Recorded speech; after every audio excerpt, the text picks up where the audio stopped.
वसुतं देवं कंसचाणूरमर्दनं देवकी परमानन्दं कृष्णं वन्दे जगद्गुरुम्.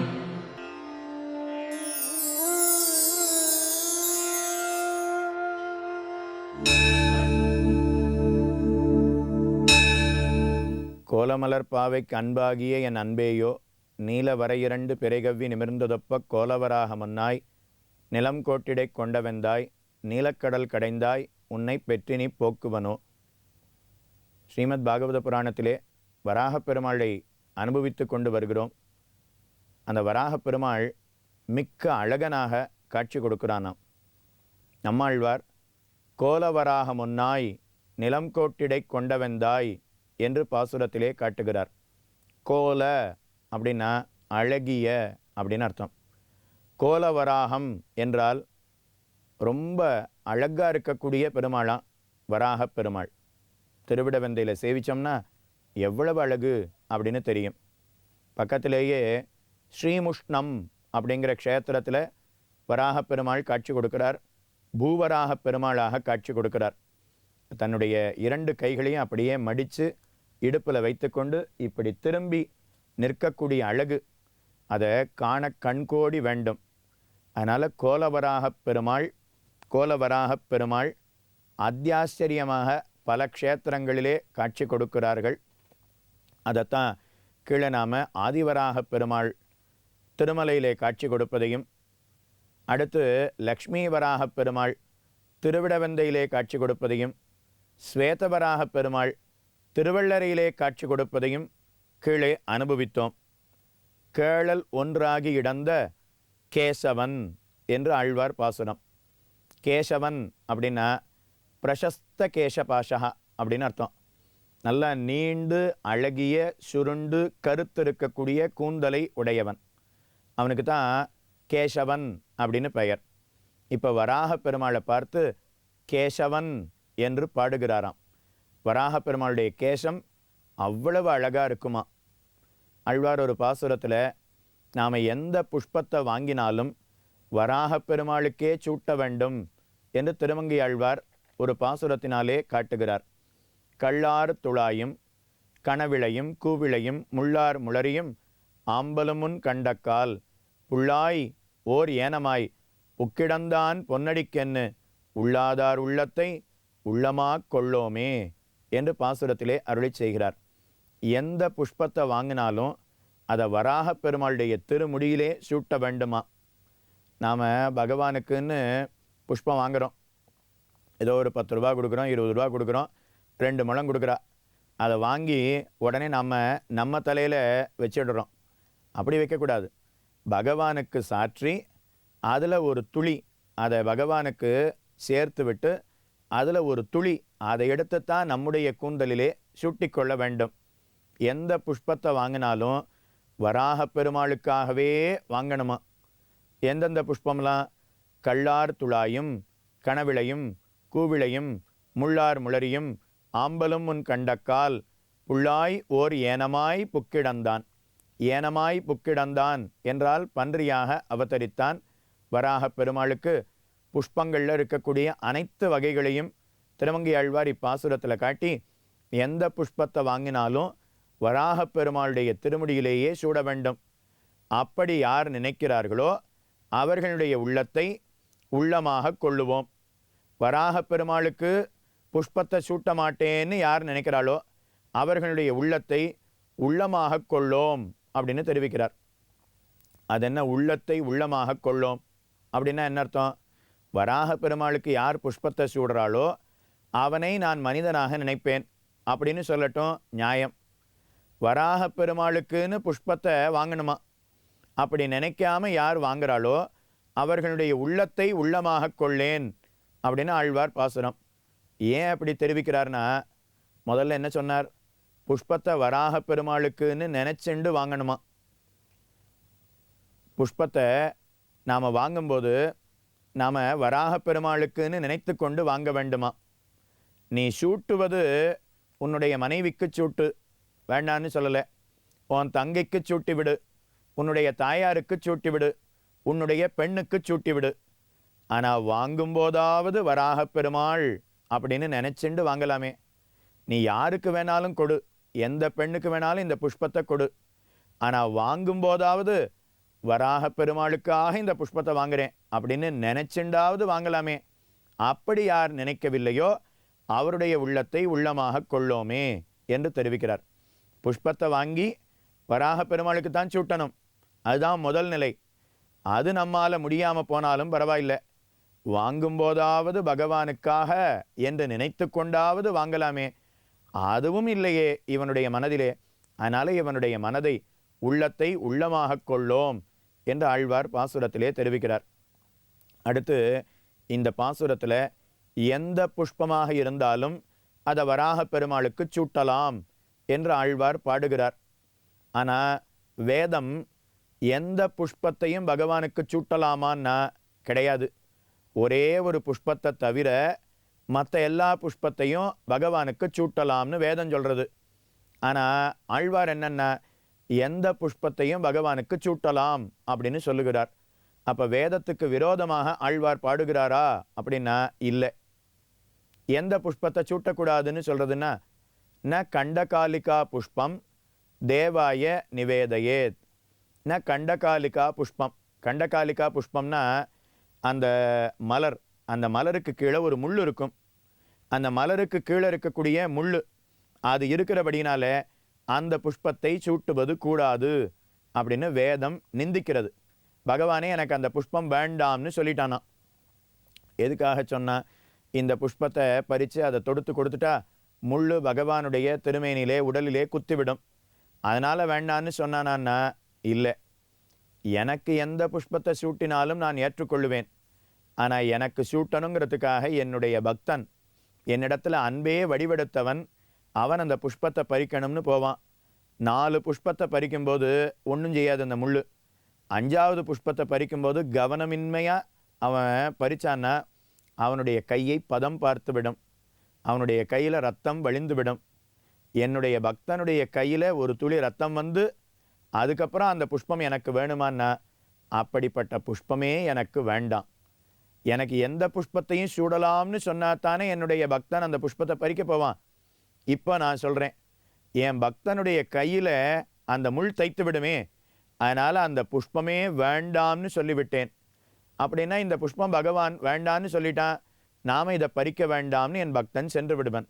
அதனால் என் பக்தனுடைய கையில் ஒரு துளி ரத்தம் வந்து அப்படிப்பட்ட புஷ்பம் எனக்கு வேண்டாம்னு தெரிவித்தானாம். அதைத்தான் வேதம் தெரிவிக்கிறது. அதனால் எந்த புஷ்பத்தையும் பகவான் ஏற்றுக்கொள்ளுவான்.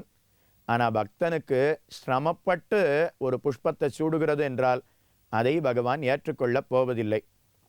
அப்போ எந்த புஷ்பத்தையும் பகவானுக்குன்னு நினைச்சுண்டு நாமும் பறிக்க வேண்டும், அதை வராகப் பெருமாளுக்கு சூட்ட வேண்டும். இதுவரைக்கும் பாசுரம் புரியறது. ஆனால் அடுத்த சந்தேகம், வராகப் பெருமாளுக்கு சிகை இருக்கிறதா? தலைமுடி இருந்தால் தானே புஷ்பத்தை சூட்டி நாம் அழகுபடுத்த முடியும். தலைமுடி நிறைய இருந்ததுன்னா அந்த புஷ்பத்தை நன்னா நீளமாக கட்டலாம். இப்போ வராகப் பெருமாளுக்கு இதை போல் சிகை இருக்கா? அவனுக்கு சூட்டி விடலாமா? பன்றியாக எம்பெருமான் அவதரித்தானே, அவனுக்கு இந்த புஷ்பத்தை சூட்ட முடியுமா அப்படின்னு கேள்வி. உடனே அவர் சொன்னாராம், இந்த கேள்வி இது யார் இடத்துல கேட்டான்னா, இந்த பாசுரத்தை பாடினது திருமங்கை ஆழ்வார். உடனே திருமங்கை ஆழ்வார் இடத்துல வராகப் பெருமாளுக்கு புஷ்பத்தை சூட்டலாமா அப்படின்னு கேள்வி. உடனே அவர் சொன்னாராம், இந்த கேள்வியை நீங்கள் என்கிட்ட கேட்கக்கூடாது, எனக்கு 4 ஆழ்வார் 5-6 ஆழ்வாருக்கு முன்னாடி திருமழிசை பிரான் என்று ஒருத்தர் அவதரித்திருக்கிறார். அவரிடத்துல போய் வராகப் பெருமாளுக்கு சிகை உண்டா அப்படின்னு, கூந்தல் உண்டா அப்படின்னு போய் கேட்டுட்டு வாங்கன்னு சொன்னாராம். உடனே இந்த சந்தேகம் இருக்கக்கூடிய எல்லாரும் நேர திருமழிசை ஆழ்வார், திருமழிசை பிரான் அவரிடத்துல வந்து வராகப் பெருமாளுக்கு கூந்தல் உண்டா, குடுமி உண்டா, சிகை உண்டா அப்படின்னு கேட்டாலாம். உடனே அவர் பாசுரம் பாடுகிறார். பாசம் நின்ன நீரில் வாழும் ஆமையான கேசவா அப்படின்னு பாடினாராம். அதுதான் இவ கேட்ட கேள்விக்கு பதில். அப்படின்னா என்ன? பாசம் நின்ன நீரில் வாழும் அப்படின்னா பாசி நிறைந்து இருக்கக்கூடிய ஜலத்திலே வாழக்கூடிய ஆமை. அந்த ஆமையையும் கேசவன் அப்படின்னு சொன்னார். கீழே கேசவன்னா என்ன பார்த்தோம்? கூந்தல் அழகு உடையவன், அவனுக்கு கேசவன் அப்படின்னு பெயர். பிரசஸ்த கேசபாஷா, அழகிய கூந்தலை உடையவன், அவனுக்கு தானே கேசவன்னு பேர். வராக பெருமாளை கேசவன்னு சொன்னார்னு தானே இவ்வளவு நேரமாக நாம் பார்த்து கொண்டு வந்தோம். ஆனால் வராக பெருமாளுக்கு கூந்தல் உண்டான்னு கேட்ட உடனே ஆமையாக அவதரித்தவனுக்கு கூந்தல் உண்டு, அவனுமே கேசவன் அப்படின்னு சொன்னாராம். இதுக்கு வராக பெருமாளே தேவலை. ஏன் தெரியுமா? ஆமையை பார்த்தோம்னா அதனுடைய முதுகு மழமழன்னு மழிச்சு இருக்கும். ஆனால் வராக பெருமாளுடைய திருமேனியில் அங்கங்கே பன்றியினுடைய உடலில் அங்கங்கே முடி குச்சி குச்சியாக இருக்கும். ஆனால் ஆமையின் இடத்துல அந்த முடியும் இருக்காது. ஆனால் அந்த ஆமையை பார்த்தே கேசவன்னு சொன்னார்னா அப்போ வராக பெருமாளுக்கு கூந்தல் அழகு கிடையாதா? பகவான் எத்தனை அவதாரம் செய்தாலும் சரி, அத்தனை அவதாரங்களிலேயும் அபார கூந்தல் அழகோடையே அவதரிக்கிறான். அஜோபி சன்னு அவ்யயாத்மா பூதானாம் ஈஸ்வரோபி சன்னு பிரகிருதிம் ஸ்வாம் அதிஷ்டாய சம்பவாமி ஆத்மமாயையா. கண்ணனம்பெருமான் பகவத்கீதையில் 4வது அத்தியாயத்தில் தன்னுடைய அவதார ரகசியங்களை 4 ஸ்லோகங்களினாலே எடுத்துரைக்கிறான். அப்படி சொல்லும்போது அஜோபி சன்னு அவ்யயாத்மா பூதானாம் ஈஸ்வரோபி சன்னு பிரகிருதிம் ஸ்வாம் அதிஷ்டாய சம்பவாமி ஆத்மமாயையா, நான் என்னுடைய இச்சையினாலே பிறக்கிறேன் அப்படின்னு சொல்லுகிறான். அப்படின்னா என்ன அர்த்தம்னா, நாம் யாராவது இந்த தகப்பனாருக்கும் இந்த தாயாருக்கும் பிள்ளையாக பிறக்க வேண்டும்னு நாம் நினச்சிண்டு பிறக்க முடியுமான்னா கண்டிப்பாக நம்மாலே முடியாது. இந்த ஊரில் தான் பிறக்கணும், அமெரிக்காவிலே வேண்டாம், இந்தியாவிலே பிறக்க வேண்டும், ஆஸ்திரேலியாவிலே வேண்டாம், சிங்கப்பூரிலே பிறக்க வேண்டும் அப்படின்னு யாராவது நினச்சிண்டு அதே போல் பிறக்க முடியுமான்னா ஒரு காலம் முடியாது. ஆனால் பகவான் பார்த்து நான் ராமனாக அயோத்தியிலே அவதரிக்க வேணும் நினைத்தான். அதே போல பிறந்தான். தசரதனுக்கும் கௌசல்யாதேவிக்கும் பிள்ளையாக பிறக்க வேணும் முடிவு செய்தான். அப்படியே அவதரித்தான். கிருஷ்ணனாக கம்சன் அவனுடைய சிறைச்சாலையிலே பிறக்க வேண்டும் கண்ணன் இச்சித்தான். அதே போல அவதரித்தான். தேவகியினுடைய பிள்ளையாக 8வது பிள்ளையாக பிறக்க வேணும் என்று நினைத்தான், விரும்பினான். அதே போல தேவகியினுடைய 8வது பிள்ளையாக பிறந்தான். அது மட்டுமல்ல, பகவானுடைய திருமேனி அவனே விரும்பக்கூடிய திருமேனியாக இருக்குமா. நாம் சில சமயம் கண்ணாடியில் பார்த்துப்போம், ஓ நான் இன்னும் கொஞ்சம் உயரமாக இருந்தால் அழகாக இருப்பேனே நமக்கு தோணும். சில பேர் கண்ணாடியில் பார்த்துட்டு ரொம்ப உயரமாக இருக்கேன், கொஞ்சம் குள்ளமாக இருந்தால் அழகாக இருப்பேமோ தோணும். சில சமயம் ரொம்ப குண்டாக இருக்கணும், இன்னும் கொஞ்சம் ஒல்லியாக இருந்தால் நன்னா இருக்குமே. நாம் ஒரு சமயமும் கண்ணாடியை பார்த்து நம்முடைய உடலிலே நமக்கு திருப்தி இல்லை, நம்முடைய உடல் அழகை பார்த்து நமக்கு திருப்தி இல்லை, நாம் விரும்பாத இந்த உடல். ஆனால் பகவான் அப்படி இல்லை. பகவான் எத்தனை அவதாரம் செய்தாலும் அழகன் அழகன் அழகன். ராமாவதாரம் செய்தாலும் அழகன், கிருஷ்ணாவதாரம் செய்தாலும் அழகன். ஆமையாக அவதரித்தாலும் அழகு சற்றும் குறையாமல் அவதரிக்கிறான். வராக பெருமாளாக அவதரித்தாலும் அவனுடைய அழகுக்கு ஒரு காலம் குறை ஏற்பட போவதில்லை. ஆமையாக அவதரித்தவனும் கேசவன், வராகமாக அவதரித்தவனும் கேசவன். அப்போ வராக பெருமாள் என்ன அழகு என்ன அழகு. நான் சொல்லிகிட்டே இருந்தேன்னா அந்த அழகை கேட்கலாமே தவிர நீங்கள் போய் அந்த பெருமாளை சேவித்தால்தான் அந்த அழகை நாமும் அனுபவிக்க முடியும். வாழைப்பழம் ரொம்ப இனிமையாக இருக்கும், சர்க்கரையைப் போல இனிமை, தேனைப் போல இனிமை. நான் எத்தனை சொன்னாலும் ஓரளவுக்கு நீங்கள் தெரிஞ்சுக்கலாமே தவிர வாழைப்பழம் எவ்வளவு இனிமை எப்படி தெரிஞ்சுக்கிறதுன்னா, ஒரு வாழைப்பழத்தை வாங்கி சாப்பிட்டால்தான் அதனுடைய இனிமையை உணர முடியும். அதே போல் வராக பெருமாளை பற்றி நாம் எத்தனை கேட்டாலும் அந்த வராக பெருமாளை சென்று தரிசித்தாலே அவனுடைய அழகை நாமும் காண முடியும். அடுத்து வராக பெருமாள் சிம்ஹாச்சலம் அப்படிங்கிற இடத்துல காட்சி கொடுக்கிறார். அங்கே வெறும் வராக பெருமாளாக காட்சி கொடுக்கலையாம், வராக நரசிம்ம பெருமாளாக காட்சி கொடுக்கிறார். நரசிம்மன் கேள்விப்பட்டிருக்கோம், சிங்கப்பெருமாளாக நிருசிம்ம பெருமாளாக நரசிம்மம் சிங்க உருவத்தோடே அவதரித்தார். வராக பெருமாள் பன்றியாக அவதரித்தார். ஆனால் சிம்ஹாச்சலத்தில் சேர்ந்து வராக நரசிம்ம பெருமாளாக சிம்ஹாச்சலம் என்கிற விடத்திலே காட்சி கொடுக்கிறார். எங்கே இருக்குது சிம்ஹாச்சலம்? நாம் விசாகப்பட்டினம் அப்படின்னு சொல்கிறோமே, அந்த விசாகப்பட்டினத்தில் இருந்து ஒரு 40 கிலோமீட்டர் சென்றோமையானால் சிம்ஹாச்சலம் என்கிற மலை வரும். அங்கே வராக நரசிம்ம பெருமாளாக காட்சி கொடுக்கிறான். நரசிம்ம பெருமாள்னாலே என்ன பார்த்துருக்கோம்? நரன்னா மனிதன், சிம்மம்னா சிங்கம், ரெண்டும் சேர்ந்தது தான் நரசிம்மம். கழுத்து வரைக்கும் மனித உடல், கழுத்துக்கு மேலே முகம் மட்டும் சிங்க உடல், அதுதான் நரசிம்மம். இப்போ வராகமும் சேர்ந்துருக்கு. அப்போ பன்றியினுடைய உருவம், சிங்கத்தினுடைய உருவம், மனித உருவம், மூணும் சேர்ந்து இருக்கக்கூடிய பெருமாள். இன்றைக்கும் அந்த பெருமாளை சேவித்தோம்னா அவருடைய முகம் அது வராகத்தை போல, பன்றியைப் போல இருக்கும். அவருடைய உடல் மனிதனுடைய உடலைப் போலே இருக்கும். அவருடைய வால் சிங்கத்தினுடைய உடலைப் போலே இருக்கும். அப்போ சிங்கத்தினுடைய உடல், மனிதனுடைய உடல், அடுத்து பன்றியினுடைய உடல், இந்த மூணும் சேர்ந்து வராக பெருமாளாக, வராக நரசிம்ம பெருமாளாக சிம்ஹாச்சலம் என்கிற விடத்திலே காட்சி கொடுக்கிறார். எதுக்காக இந்த ரெண்டு பெருமாளும் சேர்ந்து காட்சி கொடுக்கணும்? நரசிம்மன் தனியாகவே காட்சி கொடுக்கலாமே, வராக பெருமாள் தனியாகவே காட்சி கொடுக்கலாமேன்னா, பிரகல்லாதனை இந்த ரெண்டு பெருமாளும் ரட்சித்தார்களாம். பிரகல்லாதனை சிங்கப்பெருமாள் ரட்சித்தார், காப்பாற்றினார். அது வரைக்கும் தெரியும். வராக பெருமாள் எப்படி காப்பாற்றினார்? பிரகல்லாதன் இந்த தூணிலே உண்டா என்று தன்னுடைய தகப்பனார் கேட்கும் பொழுது, ஆம், தூணிலேயும் உளன், துரும்பிலும் உளன், எங்கும் உளன் சொன்னான். இந்த தூணை உடைக்க போகிறேன் சொன்னால் அதே போல தட்டினான். தூணை உடைத்து கொண்டு சிங்கப்பெருமாள் வந்தார். பிரகல்லாதனுக்கு ஏற்பட்ட ஆபத்தை போக்கினார்.